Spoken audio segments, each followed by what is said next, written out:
The scorching Arizona sun beat down mercilessly on the small border town of Copper Ridge in the summer of 1887. Jesse James Hernandez wiped the sweat from his brow as he loaded the last sack of grain onto his wagon. At 28, Jesse had built a modest but honest living as a trader, moving goods between the Mexican border and the growing settlements dotting the desert landscape. His weathered hands told the story of a man who'd worked for everything he had. Born to a Mexican mother and an Anglo father he'd never known, Jesse had learned early that his mixed heritage made him an outsider in both worlds. But he'd carved out his place through sheer determination and an unwavering moral compass that had earned him respect among the diverse community of Copper Ridge. "Another delivery to Fort Meridian?" asked Maria Santos, the elderly shopkeeper whose goods Jesse frequently transported. Her kind eyes crinkled with concern. "Be careful, Mijo. That new captain they brought in, people say he's not like the others." Jesse adjusted his worn leather hat and checked the ropes securing his cargo. "Captain Morrison? I've heard the talk, Senora Santos. But business is business. The fort pays well and I gave my word." The fort lay 30 miles northeast, a grueling journey through unforgiving terrain that Jesse had made dozens of times. But something felt different as he guided his 2 horses along the dusty trail. The desert seemed quieter than usual, and an inexplicable tension hung in the air like the oppressive heat. Captain William Morrison had arrived at Fort Meridian 6 weeks earlier with orders to clean up what his superiors deemed a too comfortable relationship between the military outpost and the local Mexican-American population. A career soldier from Virginia with rigid views about race and order, Morrison saw Jesse's mixed heritage and growing influence in the region as a threat to proper military discipline.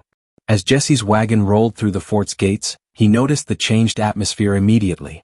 The usual friendly nods from soldiers were replaced by cold stares. The Mexican workers who'd once greeted him warmly now averted their eyes and hurried about their tasks with nervous efficiency. "You're late, boy," came a sharp voice from behind him. Jesse turned to see Captain Morrison approaching, his blue uniform pristine despite the heat, his pale eyes cold as winter steel. 2 armed sergeants flanked him, their hands resting casually on their sidearms. "Respectfully, Captain, I'm right on time," Jesse replied, keeping his voice steady. "Same schedule I've kept for 3 years running. Senora Santos's goods as ordered." Morrison circled the wagon slowly, like a predator sizing up prey. "I've been hearing things about you, Hernandez. Seems you've been getting a bit too comfortable around here. Too familiar with our operations." Jesse's jaw tightened, but he maintained his composure. "I deliver goods, Captain. That's all. Same as I did for Captain Williams before you." "Captain Williams was too soft," Morrison spat. "Things are different now. We run a tight operation here, and that means knowing exactly who we're dealing with." He gestured to his men. "Search the wagon. Every sack, every crate." For the next hour, the soldiers systematically destroyed Jesse's carefully packed cargo, spilling grain and breaking pottery under the pretense of searching for contraband. Jesse watched in silence, his hands clenched at his sides, knowing that any protest would only make things worse. When they found nothing, Morrison's expression grew darker. "Disappointed, Captain?" Jesse couldn't help asking, the words slipping out before he could stop them. The backhand came swift and hard, splitting Jesse's lip and sending him stumbling backward. "Mind your tongue when addressing an officer, boy. You people need to learn your place." Jesse straightened slowly, tasting blood. Around them, soldiers and workers had gathered, creating a tense circle of witnesses. The desert wind picked up, swirling dust around their feet as if nature itself sensed the brewing storm. "Now clean up this mess," Morrison ordered, "and next time show proper respect to your betters." As Jesse knelt to gather the scattered goods, his mind raced. He'd encountered prejudice before, but never such naked hostility from someone in a position of power. The smart thing would be to swallow his pride, finish his business and never return. But something in Morrison's satisfied smirk told him this wasn't over. This was just the beginning. The sun began its descent toward the horizon as Jesse finished repacking what remained of his cargo. Several Mexican workers had quietly helped him when Morrison wasn't looking, their faces reflecting a mixture of sympathy and fear. As he prepared to leave, Jesse caught sight of a young soldier, barely 18 by the look of him, watching from the shadows with obvious discomfort. "Son," Jesse called softly to the boy as he passed. "What's your name?" The soldier glanced nervously toward Morrison's quarters. "Thompson, sir. Private Thompson. This how things usually go around here, Thompson?" The boy's face flushed red. "No, sir. Captain Williams, he treated folks fair. But Captain Morrison says." He trailed off, unable to meet Jesse's eyes. Jesse placed a gentle hand on the young man's shoulder. Whatever he says, son, you remember who you want to be when you look in the mirror each morning. That's all any of us can control. As Jesse's wagon rolled out of Fort Meridian, he didn't see Morrison watching from his office window, his face twisted with rage at the sight of his subordinates showing any hint of respect for the half-breed traitor. In Morrison's mind, Jesse Hernandez had just made himself a problem that needed solving. The desert stretched out before Jesse, painted in brilliant oranges and purples by the setting sun. He'd survived his first real confrontation with Captain Morrison, but deep in his gut, he knew this was far from over. The captain was a man who needed to win, to dominate, and Jesse's quiet dignity in the face of humiliation had clearly struck a nerve. As the stars began to emerge in the darkening sky, Jesse made camp beside a cluster of towering saguaro cacti. The desert night was already cooling, bringing relief from the day's heat. He tended to his horses, sharing his water with the loyal animals that had carried him safely through another day. Sitting by his small campfire, Jesse stared into the flames and thought about his father, the man whose Anglo blood ran through his veins but who had never claimed him. He wondered if Captain Morrison would treat him differently if he'd inherited his father's pale skin instead of his mother's darker complexion. But such thoughts led nowhere productive. He was who he was, and he built a life on that foundation. The coyotes began their evening song, their voices carrying across the vast emptiness. Jesse lay back on his bedroll, using his saddle as a pillow, and gazed up at the countless stars. Tomorrow he'd return to Copper Ridge, deliver what remained of Senora Santos's goods, and figure out his next move. He couldn't afford to lose the fort's business, but he also couldn't allow Morrison to walk all over him. As sleep began to claim him, Jesse made a decision. He'd return to Fort Meridian in 2 weeks with the next delivery, just as scheduled. He wouldn't be driven away by one man's hatred, no matter what uniform that man wore. His mother had taught him that dignity wasn't something others could take from you, it was something you carried inside, and only you could choose to surrender it. But Jesse Hernandez had no idea that Captain Morrison was already planning to ensure their next meeting would be their last.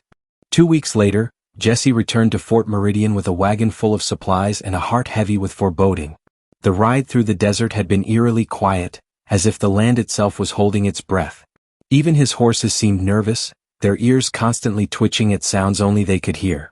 Word of Jesse's previous encounter with Captain Morrison had spread through the border communities like wildfire. Some urged him not to return, while others, particularly the Mexican-American families who depended on his trade routes, quietly encouraged him to stand his ground. Senora Santos had pressed a small silver cross into his palm before he left, her eyes glistening with unshed tears. "For protection, Mijo," she'd whispered. "And remember, sometimes the desert teaches us things we cannot learn anywhere else." As Jesse approached the fort, he noticed immediately that something was different. More soldiers were visible on the walls, and a crowd had gathered in the courtyard. His stomach knotted as he realized they'd been waiting for him. Captain Morrison stood at the center of the gathering, his uniform immaculate despite the heat. Beside him was a figure Jesse didn't recognize, a tall, thin man in civilian clothes with the calculating eyes of a professional gambler. Several Mexican workers stood off to one side, their faces masks of carefully controlled fear. "Ah, Hernandez," Morrison called out as Jesse's wagon entered the compound. "Right on time. We've been having quite an interesting conversation about you." Jesse brought his wagon to a stop and climbed down slowly, every instinct screaming danger. "Captain Morrison, I have your supplies as ordered." "Supplies?" Morrison laughed, a cold sound that echoed off the adobe walls. "I'm afraid there's been a change of plans. You see, Mr. Dalton here has brought some very serious accusations against you." The thin man stepped forward, his smile predatory. "Name's Marcus Dalton, boy. I represent certain business interests that have been compromised by your activities." Jesse's mind raced. He'd never seen this man before in his life. "I'm afraid I don't understand, Mr. Dalton. What activities?" "Don't play dumb," Morrison snapped. "Mr. Dalton has evidence that you've been running guns across the border, selling weapons to bandits and revolutionaries." The accusation hit Jesse like a physical blow. "That's a lie. I've never." "Search his wagon," Morrison ordered. This time the search was different. More thorough. More destructive. But also, Jesse realized with growing horror, more purposeful. He watched in disbelief as Sergeant Collins, a man he'd considered somewhat fair in their previous encounters, pulled a rifle from beneath a pile of grain sacks with the theatrical surprise of a magic show performer. Well, well, Morrison said, his voice dripping with false shock. What do we have here? Jesse's blood ran cold. That's not mine. I've never seen that rifle before in my life. Of course you haven't, Dalton chimed in. They never have, do they, Captain? Amazing how these weapons just appear in their wagons. The crowd pressed closer, and Jesse could see the mixture of emotions on the faces around him. Some soldiers looked uncomfortable with the obvious setup, while others seemed eager for whatever entertainment was about to unfold. The Mexican workers looked terrified, knowing they were witnessing something that could happen to any of them. The penalty for gun running is severe, Morrison continued, circling Jesse like a shark. Especially for someone of your background. Makes a man wonder what other treasonous activities you might be involved in. Jesse's hands trembled, not with fear but with rage. The injustice of it burned in his chest like acid. You planted that rifle. Everyone here knows it. Morrison's backhanded slap was harder this time, splitting Jesse's lip in the same place as before and sending him to his knees. That's assaulting an officer, boy. Serious charges are mounting up. From his position on the ground, Jesse could see Private Thompson in the crowd, the young soldier's face pale with obvious distress. Their eyes met for a moment and Jesse saw something that gave him a flicker of hope. Thompson was a witness to this injustice and unlike some of the others, he clearly had a conscience. Strip him, Morrison ordered. The command sent a ripple of shock through the gathered crowd. Even some of Morrison's own men shifted uncomfortably. Sir? Sergeant Collins questioned. You heard me. This man is a criminal and a traitor. He needs to understand the consequences of his actions. Strip him down and give him 20 lashes. Jesse's world tilted. He'd heard stories of such punishments, usually reserved for the most serious military crimes. To inflict it on a civilian, on such obviously fabricated charges, was an abuse of power so blatant that even the hardened soldiers around him seemed stunned. Captain Morrison, Jesse said, struggling to his feet. I demand to speak to your commanding officer. Or to the territorial marshal. This is illegal. The nearest marshal is 3 days' ride from here, Morrison replied with a cruel smile. And my commanding officer has given me full authority to deal with threats to this installation as I see fit. 2 soldiers grabbed Jesse's arms while a third began tearing at his clothes. The desert sun beat down mercilessly as they stripped away his shirt, his dignity, his hope. The Mexican workers turned away, unable to watch, while the soldiers formed a loose circle around the improvised punishment ground. The whip was old military issue, designed to leave a lesson that would last.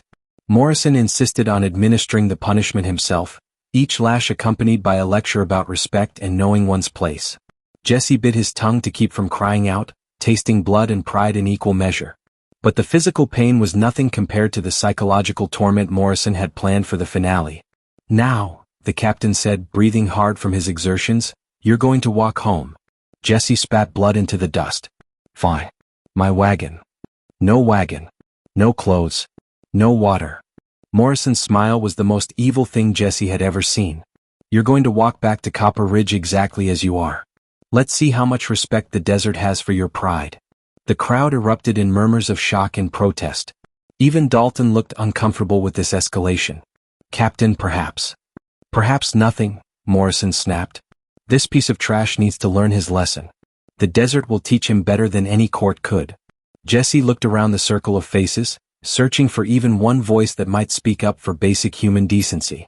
Private Thompson stepped forward, his young face flushed with courage and fear. Sir, with respect, 30 miles through the desert without water, that's a death sentence. Morrison rounded on the boy.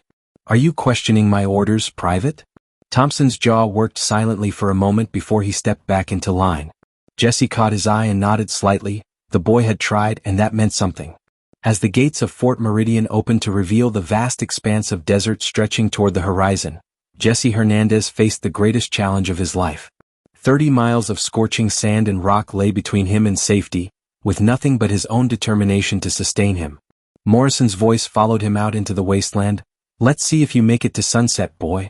The desert doesn't care about your mixed blood or your wounded pride. Jesse didn't look back. He placed one bloody foot in front of the other and began to walk, the afternoon sun already beginning its assault on his exposed skin. Behind him, he could hear angry voices. Some of the soldiers and workers were clearly disgusted by what they'd witnessed. But it was too late for their conscience to help him now. The desert stretched out endlessly before him, shimmering with heat and deadly beauty. But Jesse Hernandez was his mother's son, and she had taught him that the desert could be cruel or kind, depending on how you approached it. Today he would discover which it would be for him. As the fort disappeared behind a ridge of red rock, Jesse began the longest walk of his life, naked, bleeding, but not broken. Not yet. The first hour was the hardest. Jesse's body, still reeling from the whipping and the shock of his ordeal, wanted to curl up in the shade of the nearest rock and wait for death. The psychological impact of Morrison's cruelty weighed heavier than the physical pain. The knowledge that such injustice could be inflicted with impunity, that power could be used so callously against the powerless. But as the desert wind dried the blood on his back and the relentless sun began its assault on his exposed skin, something deeper awakened in Jesse Hernandez. It was the voice of his grandmother, long dead but never forgotten, whispering the old stories about the desert spirits and the strength that came from accepting the land's harsh gifts. El desierto no perdona, she used to say, pero tampoco olvida. The desert does not forgive, but neither does it forget. Jesse forced himself to think beyond his anger, beyond his humiliation, to the practical realities of survival. 30 miles in the desert heat, without water, without protection from the sun, it should be impossible. Men had died attempting less. But his grandmother had also taught him that the desert revealed truths that civilized places kept hidden. Today he would learn what truth it had for him. The sun climbed higher, and Jesse learned to walk in the shadows of rocks and cacti when possible, saving his strength for the open stretches where no shade could be found. His feet, hardened by years of walking behind wagons and working outdoors, were his greatest asset. Each step was measured, deliberate, conserving energy while maintaining forward progress. By the third hour the hallucinations began. First, it was just movement in his peripheral vision. Shadows that shouldn't exist, shapes that dissolved when he turned to look. Then the voices started. Morrison's cruel laughter echoing off canyon walls. His mother calling his name from behind clusters of beryl cacti. The sound of water flowing where no water existed. Jesse had heard enough desert stories to know that these were not supernatural visitations but the predictable rebellion of a brain starved of water and tormented by heat. He acknowledged each hallucination with grim humor, sometimes even talking back to them. "Not today, Captain," he muttered when Morrison's phantom voice urged him to give up. "You had your turn. Now it's the deserts." The fourth hour brought a different kind of test. Jesse crested a low rise and found himself looking down at a sight that made his heart race with hope. A small oasis of green nestled in a depression between red rocks, complete with a pool of clear water reflecting the sky. Every cell in his body screamed at him to run toward that salvation. His rational mind, however, recognized it for what it was. A mirage as deadly as Morrison's whip if he allowed himself to chase it. He sat down in the meager shade of a boulder and waited for the vision to fade, using the time to examine his feet for cuts and to plan his route for the next stretch. When the mirage finally dissolved like morning mist, Jesse stood and continued walking. The fifth hour brought unexpected company. A red-tailed hawk began circling overhead, riding the thermals with lazy grace. At first, Jesse assumed the bird was simply waiting for him to collapse so it could claim its meal. But as the minutes passed, he realized the hawk was flying in the same direction he was walking, as if it too was heading toward Copper Ridge. "You know where you're going, don't you?" Jesse asked the bird. His voice was already getting rough from dehydration. "Mind if I follow?" The hawk's cry seemed almost like an answer, and Jesse found himself drawing strength from the bird's presence. It reminded him that he wasn't alone in this vast emptiness. Other creatures had learned to survive here, to find the hidden water sources and safe passages that the desert kept secret from casual visitors. As the sun reached its peak, Jesse entered the most dangerous phase of his journey. The temperature soared past 110 degrees, and every breath felt like inhaling fire. His vision began to blur, and his steps became increasingly unsteady. This was when most desert victims succumbed, when the body's cooling systems failed and the brain began to shut down. But Jesse had advantages that Morrison couldn't have anticipated. Years of working in extreme heat had accustomed his body to managing temperature stress better than most. His mixed heritage included indigenous blood that carried genetic adaptations to desert life. Most importantly, his grandmother's stories had taught him the psychological techniques that desert dwellers had used for centuries to endure the unendurable. He began to sing old songs his mother had taught him, mixing Spanish and English with fragments of Apache words he'd learned from traders. The singing regulated his breathing, kept his mind focused, and connected him to generations of people who had crossed these same sands under equally harsh conditions. "Caminante no hay camino es ese camino al andar," he sang, his voice cracking but persistent. "Walker, there is no path, the path is made by walking." The 6th hour brought the first sign that his ordeal might have witnesses beyond the hawk still circling overhead. Dust on the horizon, moving too fast and too purposefully to be another mirage. Jesse's heart leaped with hope, then sank as he realized it could just as easily be Morrison's men coming to finish what they'd started. He had no choice but to continue forward, trusting that whatever approached would prove to be salvation rather than further torment.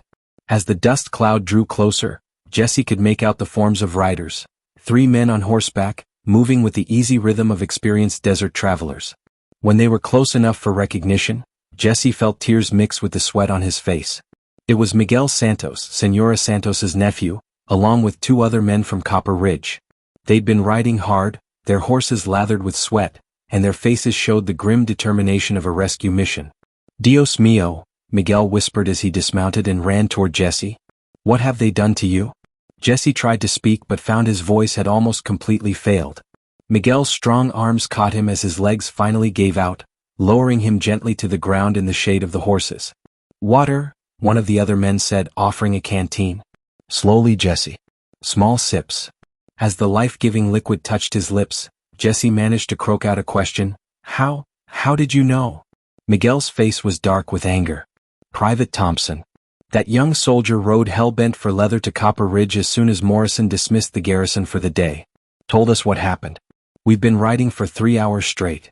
Jesse closed his eyes, feeling strength slowly returning to his body. "Thompson. He said to tell you that he remembered what you said about looking in the mirror each morning," Miguel continued. "Said he couldn't live with himself if he didn't do something." As they helped Jesse onto Miguel's horse, the hawk circled one final time before disappearing into the deep blue of the desert sky. Jesse watched it go with something approaching gratitude. The desert had tested him, stripped him of everything but his core identity, and somehow he had passed. But even as relief flooded through him, Jesse knew this wasn't over. Morrison had revealed himself to be more than just a prejudiced bully. He was a man who would use his authority to commit what amounted to attempted murder. That kind of evil couldn't be allowed to continue unchecked. As they rode toward Copper Ridge, Jesse began to plan. Not for revenge, that would make him no better than Morrison. But for justice. Real justice. The kind that would ensure no other innocent person would suffer what he had endured. The desert had taught him that he was stronger than he'd ever imagined. Now it was time to discover what he could do with that strength. Jesse spent 3 days recovering in Senora Santos's back room, his body healing from the ordeal while his mind processed the deeper implications of what had happened at Fort Meridian. The burns on his skin faded to pink, then brown, becoming just another set of scars to add to those earned through years of honest labor. But the real change in Jesse Hernandez was invisible. The desert had burned away his last vestiges of naivety about how the world worked. News of Morrison's brutality spread through the border communities like wildfire. Mexican-American families who had lived in fear of the new captain's prejudices found their voices, sharing stories of harassment and intimidation that painted a picture of systematic abuse. Anglo merchants who had initially supported Morrison's firm hand began to distance themselves as the economic implications became clear. If traders like Jesse couldn't safely do business with the fort, everyone's prosperity would suffer. But it was Private Thompson's growing network of sympathetic soldiers that provided the most crucial intelligence. The young man had proven himself a natural organizer, quietly building a coalition of servicemen who were disgusted by their captain's behavior. Through carefully coded messages delivered by sympathetic locals, Thompson kept Jesse informed of Morrison's increasingly erratic behavior. "The captain's losing control," Thompson's latest message read. "Half the garrison thinks he's gone too far. Even Sergeant Collins is asking questions. But Dalton's still here and they're planning something bigger. Be careful." Jesse knew he needed help, more help than the border communities could provide. This wasn't just about one corrupt officer anymore. It was about a pattern of abuse that extended beyond Fort Meridian. Men like Morrison and Dalton operated within networks of corruption that could only be challenged by legitimate authority. The answer came from an unexpected source. Colonel Robert Hayes, the territorial military inspector, arrived in Copper Ridge on a routine tour just as Jesse was regaining his strength. Hayes was a career officer of the old school, a man who had fought in the Civil War and understood that military honor meant protecting the innocent, not terrorizing them. When Senora Santos approached him with Jesse's story, Hayes initially dismissed it as the usual complaints that frontier communities made about strict commanders. But when Jesse himself appeared before the colonel, moving carefully but standing straight, his voice steady as he recounted the events at Fort Meridian, Hayes recognized something that commanded respect. "These are serious accusations, Mr. Hernandez," the colonel said after listening to the full account. "If true, Captain Morrison has violated numerous military regulations and federal laws. But I'll need proof beyond your word, no matter how credible you appear." "I understand, Colonel," Jesse replied. "But I believe that proof exists. And I think I know how to get it." Jesse's plan was dangerous but elegant in its simplicity. Morrison's weakness was his arrogance. He believed himself untouchable within his small kingdom at Fort Meridian. Given enough rope, he would inevitably hang himself. The key was creating a situation where his crimes would be witnessed by undeniable authority. Working through Miguel Santos and other trusted intermediaries, Jesse began spreading word that he was planning to return to Fort Meridian with a new shipment of goods. The story was calculated to reach Morrison's ears. Jesse Hernandez, the half-breed who had dared to survive the desert, was coming back to challenge the captain's authority once again. Colonel Hayes, meanwhile, arranged for an unscheduled inspection of Fort Meridian, timing his arrival to coincide with Jesse's planned visit. The colonel would observe from concealment, witnessing firsthand how Morrison dealt with the civilian traitor who had become his obsession. 3 days later, Jesse once again approached the gates of Fort Meridian. This time, however, he was not alone. Hidden in the rocks surrounding the fort, Colonel Hayes and 2 trusted aides watched through field glasses as the morning's drama unfolded. Morrison was waiting just as Jesse had expected. The captain's face showed the effects of 3 sleepless nights and too much whiskey, his uniform less pristine than usual, his eyes holding the wild gleam of a man whose grip on reality was slipping. "Well, well," Morrison called out as Jesse's wagon entered the compound. "The prodigal son returns. I have to admit I'm impressed. Didn't think you had it in you to survive the desert." Jesse climbed down from his wagon with deliberate calm. "Captain Morrison, I have a delivery for the fort as contracted." "Do you now?" Morrison's smile was unhinged. "And what makes you think I want anything from you, boy? After what happened last time." The courtyard was filling with soldiers and workers, drawn by the obvious tension. Jesse could see Private Thompson near the back of the crowd, his young face tight with worry. Other soldiers looked uncomfortable, aware that they were about to witness something that would stain their service records forever. "What happened last time was illegal," Jesse said clearly, his voice carrying across the courtyard. "You planted evidence, administered unlawful punishment to a civilian, and attempted murder through criminal abandonment. That's what happened, Captain." The crowd stirred uneasily. Several soldiers exchanged glances, their discomfort obvious. Morrison's face flushed red with rage. "You dare accuse me?" Morrison's hand dropped to his sidearm. "I'm not accusing you of anything," Jesse interrupted. "I'm stating facts. Facts that were witnessed by every man here." From his position in the rocks, Colonel Hayes watched with growing horror as Morrison drew his pistol and pointed it directly at Jesse's chest. The violation of military law was so blatant, so undeniable, that even Hayes, who had seen combat in some of the war's bloodiest battles, felt sick to his stomach. "You want facts?" Morrison snarled. "Here's a fact. You're a traitor and a gun runner, and the penalty for treason is death." "Captain?" Sergeant Collins stepped forward, his face pale. "Sir, you can't. This isn't legal." "Are you questioning my authority, Sergeant?" Morrison swung the pistol toward Collins, and several soldiers instinctively reached for their own weapons. The situation was spiraling out of control exactly as Jesse had hoped it would. Morrison's mask of military professionalism had finally slipped completely, revealing the brutal authoritarian beneath. Every witness in that courtyard could see that their captain was no longer fit for command. "Put down your weapon, Captain Morrison." The voice came from the gate, where Colonel Hayes strode into the compound with the full authority of his rank and position. His aides flanked him, their hands resting on their sidearms, their faces grim with purpose. Morrison spun around, his pistol still drawn, his eyes wild with surprise and rage. "Colonel Hayes. Sir, this man is a criminal." "The only criminal I see here is the one pointing a gun at an unarmed civilian," Hayes replied coldly. "Lower your weapon immediately or I'll have you shot where you stand." For a moment, Jesse thought Morrison might actually fire, at him, at the colonel, at anyone within range. The captain's finger tightened on the trigger, and the entire courtyard held its breath. Then Private Thompson did something that would be remembered in frontier tales for generations to come. The young soldier stepped between Morrison and Jesse, his own weapon drawn but pointed at the ground. "Sir, he said quietly, "It's over? Please don't make this worse than it already is." Morrison stared at Thompson for a long moment, seeing in the boy's eyes the reflection of his own moral failure. Slowly, almost reluctantly, he lowered his pistol.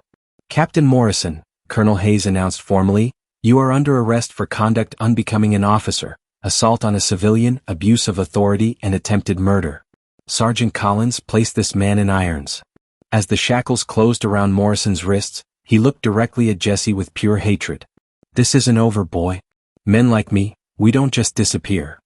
Jesse met his gaze steadily. "No, Captain. Men like you face justice. That's how civilization works." Dalton, who had been conspicuously absent from the morning's confrontation, was found attempting to flee the fort with a saddlebag full of stolen military property and falsified documents.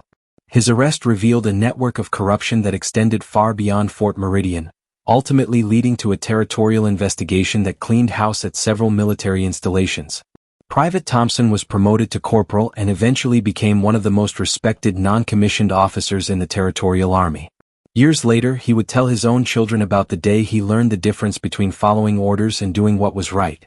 Jesse continued his trading business, eventually expanding into legitimate mining ventures that made him one of the most prosperous men in the territory. But success never changed his core values.